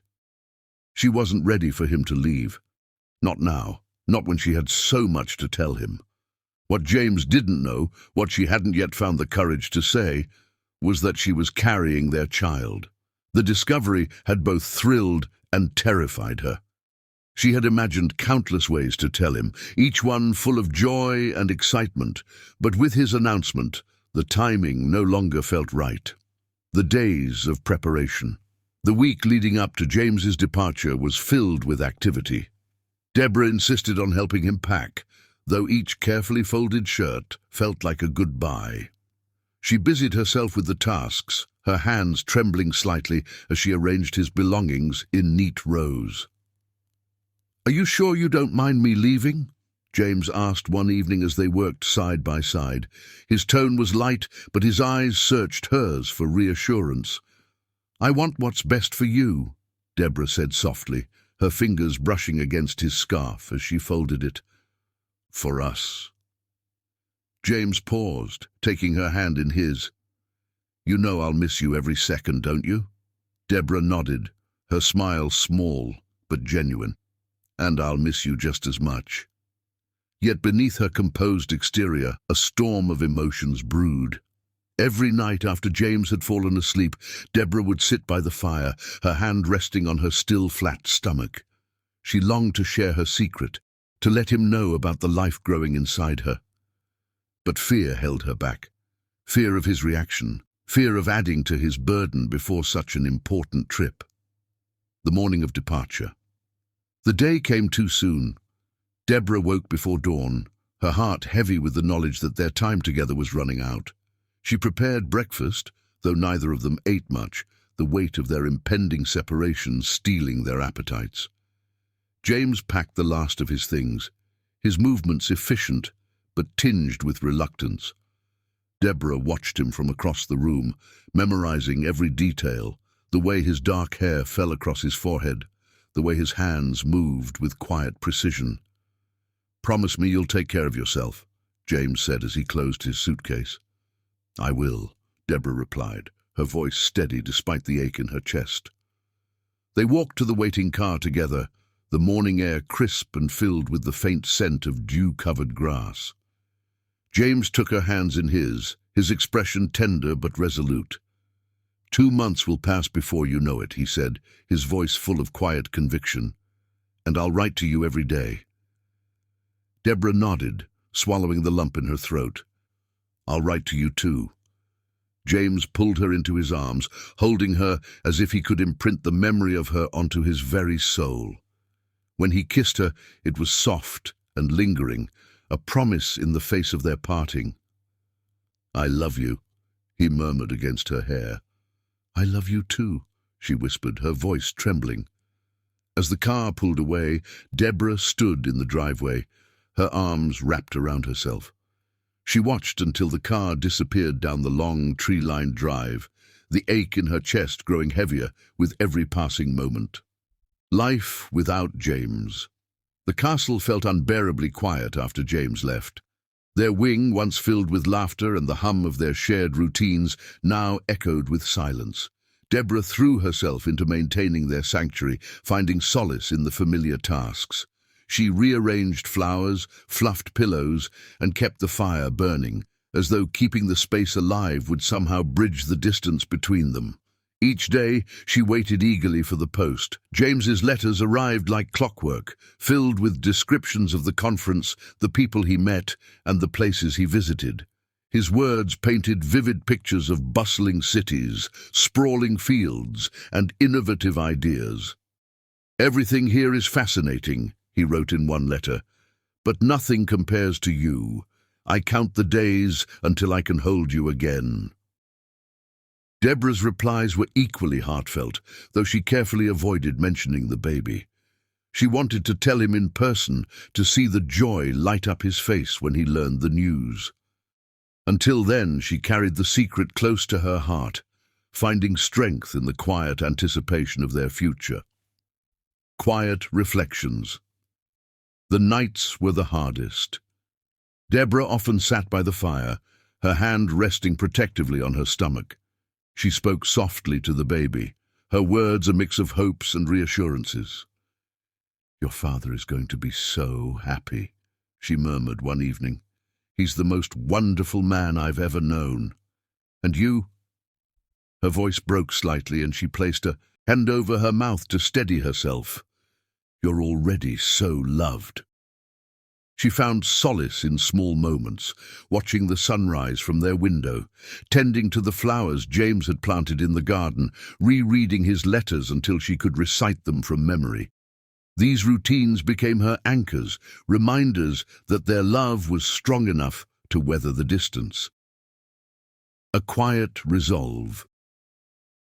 As the weeks passed, Deborah's love for James only deepened. The ache of his absence was a constant companion, but it was tempered by the knowledge that their time apart was temporary. She focused on the future, on the life they were building together, and on the tiny heartbeat that made her feel connected to him even when he was thousands of miles away. "I'll tell him when he comes back," she whispered to herself one night, her hand resting protectively over her stomach. "It'll be the first thing I do." And as she closed her eyes, the flickering firelight casting warm shadows across the room, Deborah allowed herself to hope for James's safe return, for their reunion, and for the promise of the family they would soon become. Chapter 11. Betrayal and Exile. The moment James's car disappeared down the long driveway, Deborah felt a chill in the castle's air that had nothing to do with the approaching winter.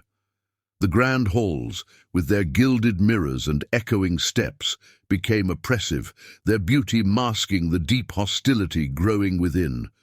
Without James to shield her, the Morrison family's disdain turned from whispers to open contempt.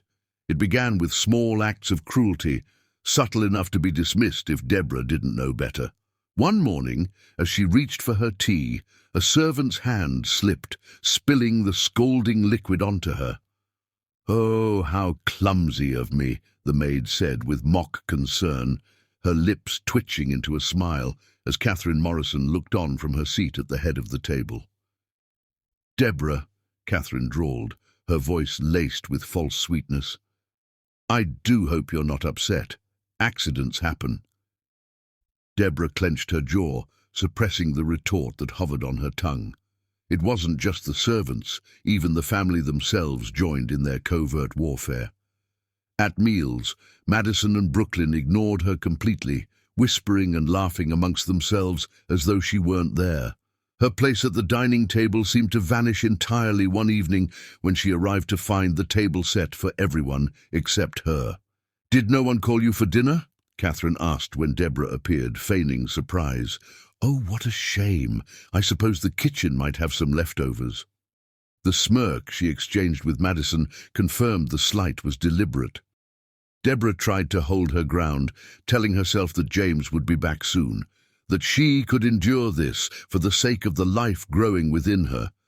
But as her pregnancy began to show, the family's malice became harder to ignore. Their glances lingered longer, their whispers grew louder, and their words became more venomous.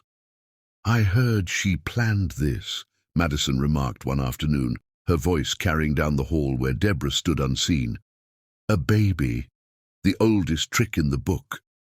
Catherine's laughter was as cold as the marble beneath Deborah's feet. Of course she did. A woman like her wouldn't survive here otherwise. Trapping James was the only way. The words struck Deborah like a physical blow. Her hand instinctively went to her belly, as though to shield her unborn child from their scorn. She wanted to confront them, to demand they stop their lies, but she knew better. Alone in this vast, hostile castle, her protests would only fuel their cruelty. As the weeks passed, their tactics grew more vicious. Rumors spread among the servants that Deborah had stolen from the estate, that she wasn't the faithful, devoted wife James believed her to be. When she walked through the halls, the servants' gazes grew colder, their whispers louder. "It's only a matter of time before she's gone," one maid said as Deborah passed, her words sharp and clear. The isolation was suffocating. Even the small sanctuary she and James had created felt tainted by the hostility seeping through the castle walls. She clung to the letters James sent, each word a lifeline reminding her that she wasn't entirely alone. But even those couldn't keep the growing despair at bay. The final betrayal came on a stormy night. Thunder rumbled through the estate as rain lashed against the windows, but the fury outside was nothing compared to what waited for Deborah in the grand hall. Catherine stood at the center of the room, her arms crossed, her expression cold. Madison and Brooklyn flanked her, their faces twisted with smug satisfaction. "You need to leave," Catherine said, her voice devoid of warmth or hesitation. Deborah blinked, her heart pounding. "Excuse me?" "You heard me," Catherine replied, stepping closer. "This is not your home. It never was." Deborah's hands went instinctively to her belly, as though the motion could anchor her in place. "This is James's home too. I'm his wife, the mother of his children. You can't do this." Catherine's lips curled into a cruel smile. "James isn't here, and when he returns, he'll thank me for saving him from this embarrassment." Madison stepped forward, her voice dripping with mock concern. "Honestly, Deborah, it's better this way. You've overstayed your welcome." The servants appeared then, carrying a small bag that contained Deborah's belongings. She felt her breath hitch as they set it at her feet. "You can't do this," she said, her voice breaking. James will thank us," Catherine interrupted sharply. "You've tarnished this family enough, now leave." Deborah looked at the three women, her hands trembling. The weight of their hatred was suffocating, but she refused to let them see her cry. With what little dignity she could muster, she turned toward the door, her heart breaking with each step. The rain greeted her like an old enemy, soaking her clothes within moments. She clutched her bag tightly, her other hand cradling her belly as she walked away from the castle. Her breaths came in shallow gasps, the cold biting into her skin, but she kept moving. For her children, she would endure this. For them, she would find a way. She whispered to the life growing within her, her voice trembling. "I won't let them take this from us. We'll be okay, I promise." The storm raged on as Deborah disappeared into the night, the castle's imposing silhouette fading behind her. Each step away from the Morrison estate felt like leaving behind a part of herself. But as she looked down at her growing belly, a flicker of determination sparked within her. No matter what, She would protect her children. She would find safety even in a world that seemed determined to cast her aside. Chapter 12. Hidden Blessings. The storm had not yet passed when Deborah stumbled along the muddy road, her strength waning with each step. The weight of her unborn children pressed heavily on her, both physically and emotionally. Her body ached, her mind swirled with fear, and her heart was a tangled mess of sorrow and resolve. She had been cast out of the castle without a shred of mercy, but the tiny lives stirring within her gave her purpose. The sound of hooves on wet ground broke through the night. Deborah froze, her hand instinctively going to her belly. Was someone following her to ensure she left for good? But as the cart approached, she saw a familiar figure at the reins, Marcus, the castle's head servant. "Mrs. Morrison!" Marcus called out, his deep voice laced with concern. He brought the cart to a halt and jumped down, his boots splashing in the mud. "Marcus!" Deborah whispered, tears streaming down her face. Relief and exhaustion overwhelmed her as he reached her. "You shouldn't be out here in your condition," he said firmly, his gaze dropping to her swollen belly. "Come with me. Emma and I will take care of you." Deborah hesitated, her pride and fear warring within her, but Marcus's steady presence was impossible to refuse. She nodded weakly, and he guided her into the cart with careful hands. As they rode through the storm, Marcus glanced back at her, his face etched with worry. "You're safe now," he assured her. "We'll figure this out together." The warm glow of Marcus and Emma's cottage was a sharp contrast to the cold, stormy night. Emma was waiting at the door, her hands clasped tightly in front of her as she peered into the darkness. When she saw Marcus helping Deborah down from the cart, she rushed forward, her face filled with concern. "Oh, bless you, child," Emma said, wrapping her arms around Deborah as if she were her own daughter. "Come inside. Let's get you warm." The interior of the cottage was simple but inviting, with a crackling fire, sturdy wooden furniture, and the faint aroma of herbs hanging in the air. Emma guided Deborah to a chair by the hearth, wrapping her in a warm blanket and pressing a steaming cup of tea into her hands.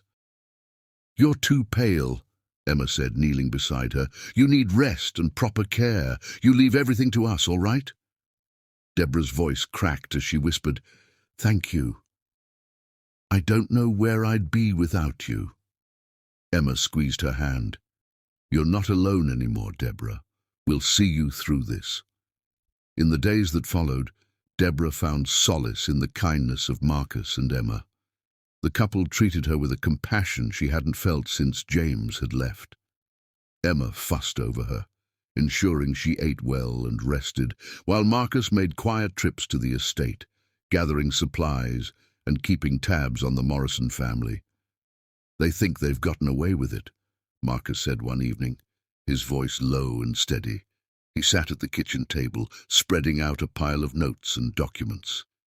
"But I've been watching, listening. When James comes back, he'll know everything." Deborah looked at him, her heart swelling with gratitude. "Why are you risking so much for me?" she asked softly. Marcus met her gaze, his expression firm. "Because it's the right thing to do, and because James would never forgive me if I didn't." Emma nodded, her hands busy kneading dough at the counter. "You and those babies deserve better than what they've done to you. We won't let them win." The night the triplets arrived was one of both pain and triumph. Deborah woke in the early hours, her body racked with sharp contractions. Panic surged through her as she realized the time had come. "Emma!" she called, her voice trembling. Emma was by her side in an instant, her calm demeanor steadying Deborah's frayed nerves. "It's all right, child," she said, brushing Deborah's damp hair from her face. "We've got this." Marcus fetched water and clean linens as Emma guided Deborah through the labor. Her voice was a constant source of reassurance, her hands gentle yet firm. "Just breathe, Deborah," Emma said, as the first baby entered the world. A strong, healthy boy with a powerful cry. Emma swaddled him carefully and placed him in a makeshift crib. "One down. You're doing beautifully." The second baby, a girl, arrived minutes later.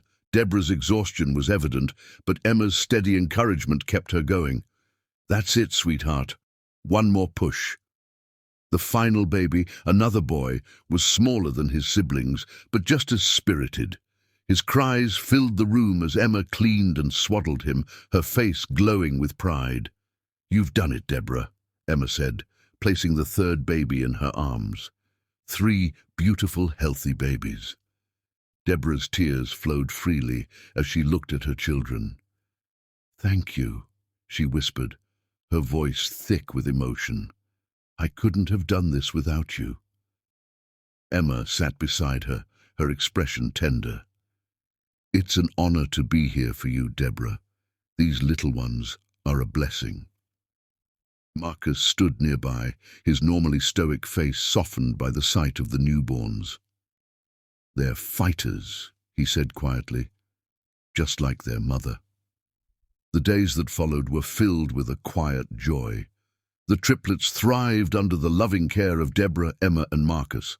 The cottage, once a simple home, became a sanctuary, a place where love and humanity flourished in the face of adversity. As Deborah rocked one of her babies by the fire, she whispered softly, "You're safe now. And when your father comes back, we'll be a family again. I promise." In Marcus and Emma's home, Deborah found not only safety, but a renewed sense of hope. The kindness they showed her was a reminder that even in the darkest times, humanity and love could prevail. Together, they began to build a future, one small step at a time. Chapter 13. The Truth Unveiled. The Morrison Castle loomed large as James stepped through its towering doors, eager to reunite with Deborah. His trip to Europe had been a whirlwind of meetings, accolades and success, but none of it mattered compared to seeing her again. Letters had been his only connection to her during the long weeks apart, but she hadn't responded to his last few. The thought unsettled him, but he had attributed it to the strain of her pregnancy. He expected warmth, perhaps even joy, upon his return.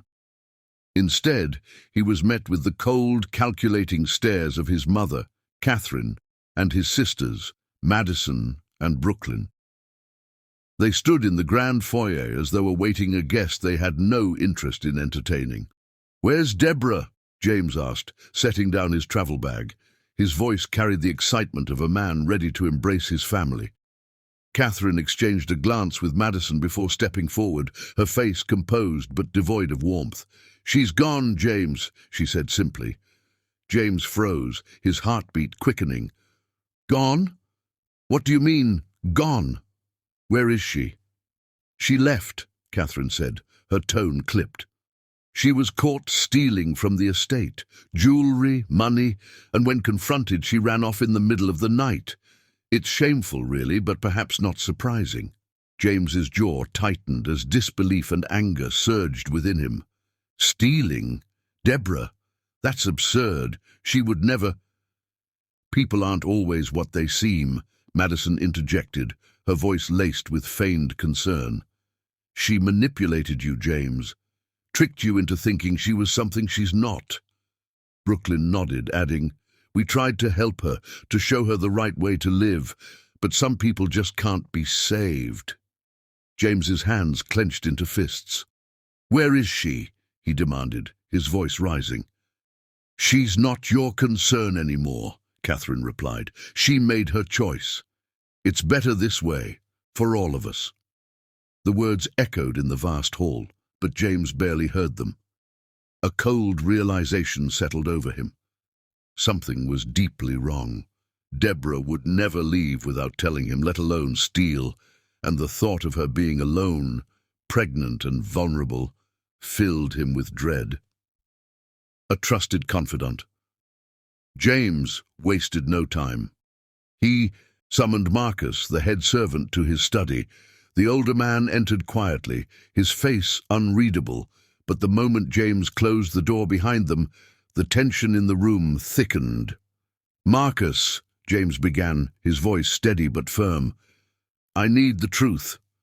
What happened while I was gone?" Marcus hesitated, his hands clasped tightly in front of him. "Sir," he began, his voice low, "it's not my place, but you deserve to know." James stepped closer, his eyes searching Marcus's. "Tell me, please." Marcus exhaled slowly, his expression grim. "Your family forced Mrs. Morrison out. They accused her of theft, spread lies about her character, and isolated her. When her pregnancy became impossible to ignore, they threw her out on a stormy night with nothing but a small bag and the clothes on her back." The words hit James like a physical blow. His chest tightened, his breath catching as the weight of Marcus's confession settled over him. "Pregnancy?" he whispered, his voice barely audible. "Yes, sir," Marcus said gently. "She was with child, your children. Triplets, as it turns out." James staggered back, his hand gripping the edge of the desk for support. "My children," he murmured, his voice breaking. Marcus nodded. "I found her that night, walking down the road in the storm. She was exhausted and terrified. I took her to my home. She's been there ever since." James's mind raced. Guilt, anger, and desperation churned within him. Why didn't she tell me? Why didn't anyone tell me? "She wanted to," Marcus said, his tone steady. "But your family's lies and cruelty left her with no choice. She's been waiting for you, sir, enduring everything for the sake of those babies." The journey. Without hesitation, James demanded to be taken to her. Marcus guided him through the countryside, the carriage cutting through the quiet night. James's heart pounded with every passing mile, a mix of dread and anticipation tightening his chest. What would he find? Would Deborah forgive him for not being there when she needed him most? When the small cottage came into view, nestled among the trees, James felt his throat tighten. The warm glow of candlelight spilled through the windows, illuminating a scene of quiet peace. It was so unlike the cold, imposing castle he had just left. Marcus dismounted first, opening the door gently. "Mrs. Morrison," he called, his voice soft but clear. "There's someone here to see you." A family reunited. Inside, Deborah sat by the fire, her face serene but tired. She was nursing one of the babies, her body relaxed despite the exhaustion that lingered in her eyes. When she looked up and saw James standing in the doorway, her breath caught. "James," she whispered, her voice trembling. For a moment, neither of them moved. The weight of everything unspoken hung heavy in the air. Then James took a step forward, his knees buckling as he sank to the floor before her. His eyes brimmed with tears as they met hers. "Deborah," he choked out, his voice breaking. I didn't know. I didn't know what they'd done to you. I'm so sorry." Deborah's eyes filled with tears, but she held his gaze.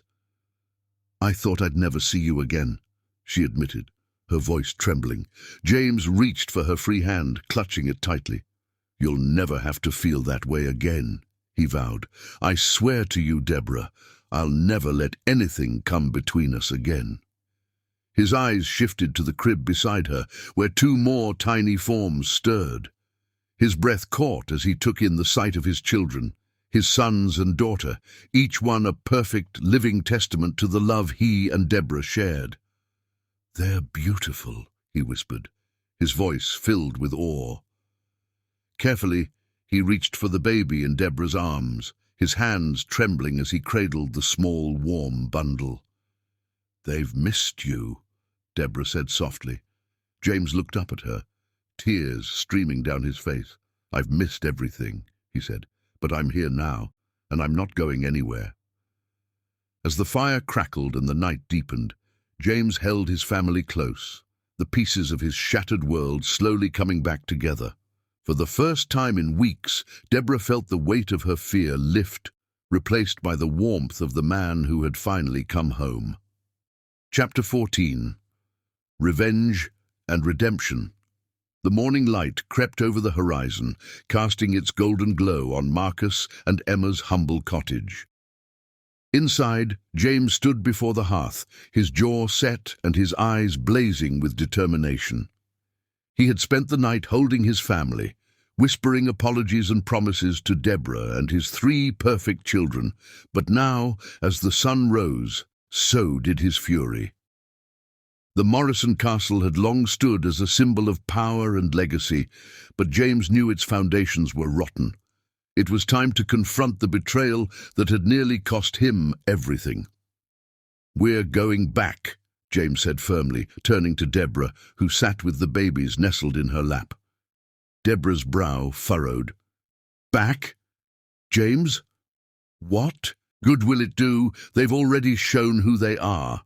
James knelt before her, his hand covering hers. "Because it's not just about us anymore. It's about the future. Our children deserve better than to live in the shadow of their hatred. And you," his voice softened, "you deserve justice." The return to the castle. The carriage ride to the castle was somber, the weight of the task ahead pressing heavily on James's shoulders. Marcus sat beside him, a stack of documents in his lap. Letters, receipts, and sworn statements he had collected to expose the lies Catherine, Madison, and Brooklyn had spun. When they arrived, the castle loomed as it always had, its grandeur untouched by the storm of emotions brewing inside James. He carried Deborah's image in his mind, the strength in her eyes, and the quiet grace she had maintained despite the cruelty she had faced. That strength fueled his resolve. The family gathered in the grand hall, summoned by James's abrupt return. Catherine stood at the center, her posture rigid and her expression unreadable. Madison and Brooklyn flanked her, their faces pale with unease. "James," Catherine began, her voice smooth but cautious, "what is the meaning of this? You should be settling back into your responsibilities." James stepped forward, his gaze icy. "Responsibilities? You mean the ones you undermined when you threw my pregnant wife out into the storm?" Catherine's mask of composure faltered, but she recovered quickly. "James, don't be ridiculous. Deborah, don't you dare speak her name!" James roared, his voice echoing through the hall. His fury was palpable, each word sharp as a blade. "I know everything. Marcus told me what you did, the lies you spread, the cruelty you inflicted, the way you endangered my wife and my children." Madison's eyes widened. "Children," she whispered, glancing nervously at Catherine. "Yes," James said, his voice breaking slightly as he took a step closer. "Triplets, my children. And you—" His gaze shifted to each of them in turn. "You nearly cost them their lives." Brooklyn's voice wavered as she tried to defend herself. We only did what we thought was best for you." James let out a bitter laugh. "Best for me? You think betrayal and cruelty are what's best for me? You were willing to destroy everything I hold dear to protect your twisted sense of pride and superiority." He turned to Marcus, who handed him the stack of documents. James threw them onto the grand table. "These are the truths you tried to bury, the evidence of your treachery, and now you'll face the consequences." The banishment. One by one, James stripped them of their positions within the estate. Catherine's icy composure cracked as he informed her that she would no longer control the family finances. Madison and Brooklyn, who had grown accustomed to their privileged lives, were ordered to leave the estate entirely. "You can take what fits in a single trunk," James said coldly. "Everything else stays here. The estate you cherish so dearly will no longer be yours to wield as a weapon." "You can't do this!" Catherine cried, her voice trembling with anger and fear. "I built this family. I protected its legacy." "No," James replied, his tone resolute. "You built walls of hatred and division. You used this castle to control and demean. That ends now." Deborah's mercy. The confrontation was brutal, and James's fury was unrelenting. But as Catherine, Madison, and Brooklyn stood in stunned silence, Deborah's voice rang out softly from the doorway.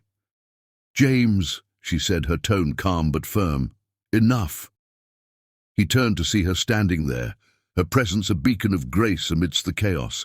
In her arms, she held one of their sons, his tiny hand clutching her shawl. "They're still your family," Deborah said, her eyes meeting his. "Let them learn from this, but don't let anger consume you." James's jaw tightened, but he nodded. Deborah stepped forward, her voice steady as she addressed Catherine and the others.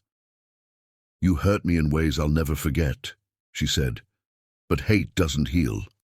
You've lost everything you thought mattered, but maybe that's what you needed to see the truth. Use this time to reflect, to change."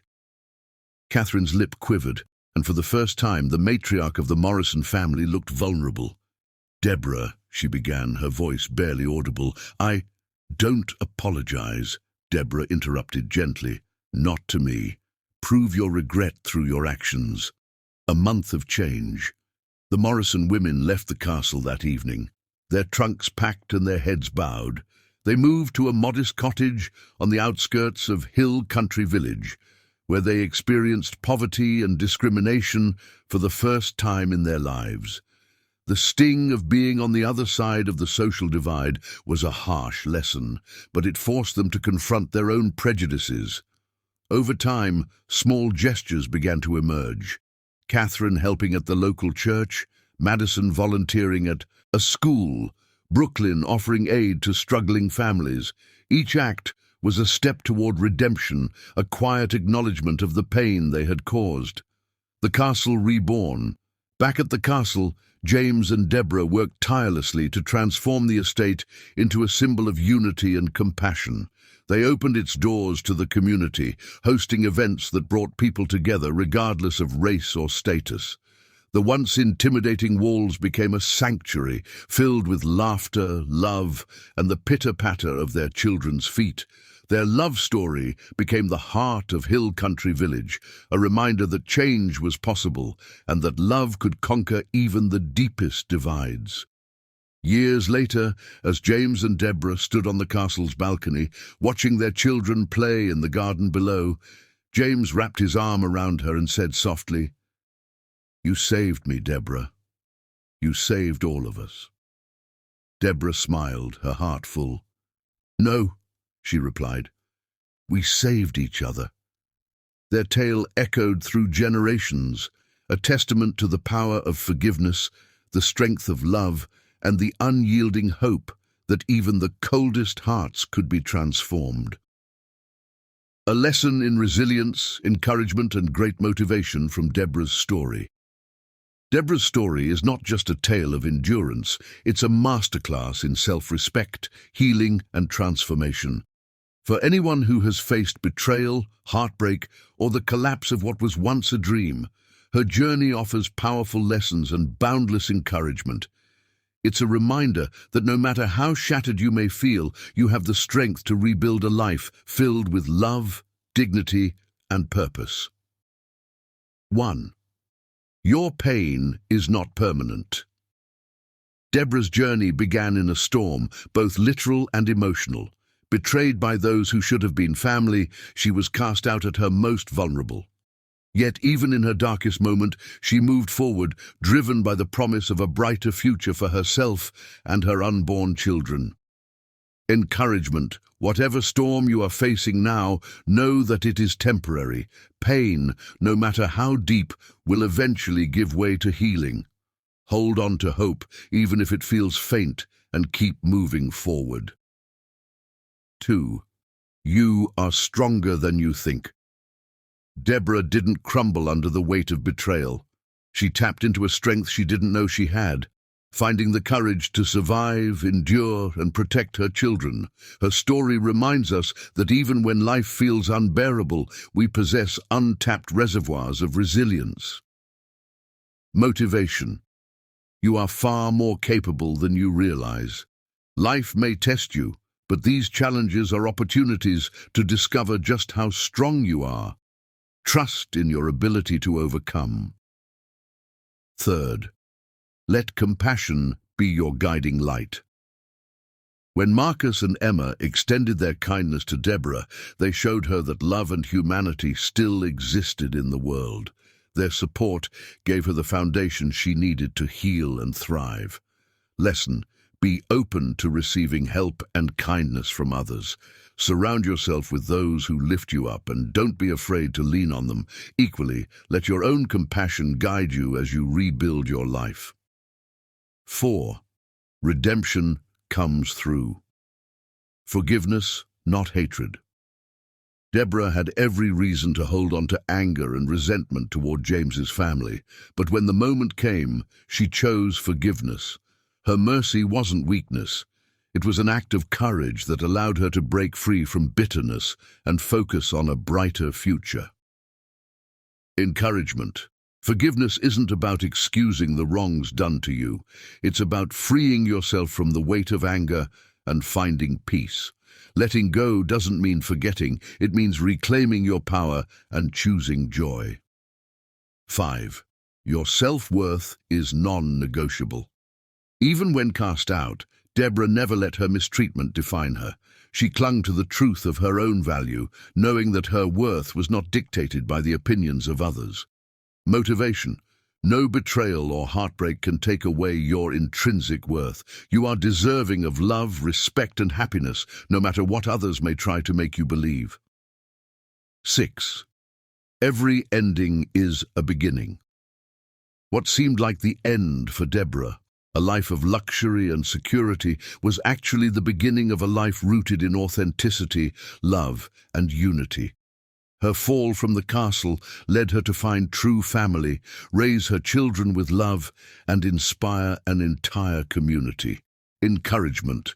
When one chapter closes, it's not the end of your story. Life has a way of leading us to places we never imagined, often far better than what we left behind. Embrace new beginnings, even if they come disguised as endings. 7. Love, real love, is healing. James's return wasn't what saved Deborah. She had already saved herself. But his unwavering love and determination to make things right became a powerful testament to the transformative power of genuine love. Motivation, true love, whether it's romantic, familial, or self-love, doesn't tear you down. It builds you up. Seek relationships that nurture and honor your worth, and never settle for anything less. 8. You can be an inspiration. Deborah's strength and forgiveness didn't just heal her family, they inspired an entire community. Her story became a beacon of hope, showing that even the deepest wounds could lead to the most profound transformations. Encouragement. Your story, no matter how painful or challenging, has the power to inspire others. By rising from your struggles, you show the world that resilience and love can overcome even the harshest of trials. Final reflection. Turning pain into power. Deborah's journey from betrayal to redemption reminds us that we are never defined by the worst moments of our lives. Pain is a teacher, resilience is a gift, and every step forward is a victory. If you've been betrayed, cheated, or hurt, know that your story doesn't end here. Like Deborah, you have the strength to rise, the courage to forgive, and the power to create a future filled with love and hope. You are not alone. You are not broken. You are capable of more than you can imagine. Keep moving forward. Your best days are still ahead.